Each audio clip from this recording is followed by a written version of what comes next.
دوستو آج کے دور میں تقریباً 70% لوگ قبض سے پریشان دکھائی دیتے ہیں۔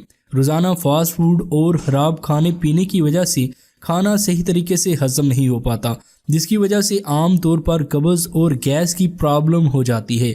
ان سبھی عادتوں کی وجہ سے قبض ایک عام بیماری بن چکی ہے اور یہ عمل انہضام کی سب سے بنیادی بیماری ہے۔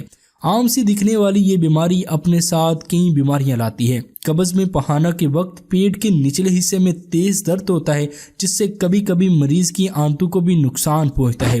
قدرت نے ایسے کئی پھل اور سبزیاں پیدا کی ہیں جن کو کھانے سے آپ کو قبض، بد ہضمی، تیزابیت اور پیٹ سے متعلق کئی طرح کی بیماریوں سے چھٹکارا ملتا ہے۔ ان پھلوں اور سبزیوں کو کھانے سے قبض اور پیٹ کی سبھی بیماریاں دور ہو جاتی ہیں۔ آج ہم آپ کو اس ویڈیو میں قبض سے بچنے کا ایک ایسا بہترین نسخہ بتائیں گے جو بہت ہی فائدہ مند ہے۔ دوستو ادرک میں بہت سی طبی خصوصیات پائی جاتی ہیں جن میں کئی بیماریوں کا علاج ہے، بس ضرورت ہے اس کے بارے میں صحیح معلومات کی۔ اگر قبض کی بات کریں تو یہ اس بیماری کا بہت ہی اچھا علاج ہے۔ روزانہ صبح خالی پیٹ نیم گرم پانی کے ساتھ ادرک کا ایک چھوٹا سا ٹکڑا کھانے سے قبض اور گیس کا نام و نشان ہی ختم ہو جاتا ہے۔ ادرک کو چبا چبا کر کھانا ہے اور اوپر سے نیم گرم پانی پی لینا ہے۔ کھانا کھانے سے آدھا گھنٹہ پہلے اگر ایک چھوٹا ٹکڑا ادرک کا کھایا جائے تو گیس کی پرابلم ہمیشہ کے لیے ختم ہو جاتی ہے۔ ادرک کا باقاعدگی سے استعمال کرنے سے بھوک نہ لگنے کی پرابلم سے بھی چھٹکارا پایا جا سکتا ہے۔ اگر آپ کو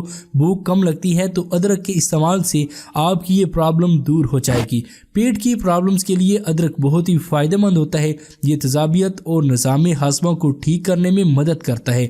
اس کے استعمال سے نظام ہاضمہ ٹھیک رہتا ہے، اس سے پیٹ میں گیس نہیں بنتی، کھٹی میٹھے ڈکارے آنا بند ہو جاتی ہیں اور ساتھ ہی قبض کی پرابلم سے بھی چھٹکارا مل جاتا ہے۔ مزید ایسی ہی ویڈیوز کے لیے ہیلتھ کیئر ٹپس کو سبسکرائب کر کے گھنٹی کے بٹن کو بھی دبا دیں۔ اگر آپ کو آج کی یہ ویڈیو اچھی لگی ہو تو اس کو لائک اور شیئر ضرور کریں اور اپنی رائے ہمیں کمنٹ کے ذریعے ضرور بتائیں۔ شکریہ۔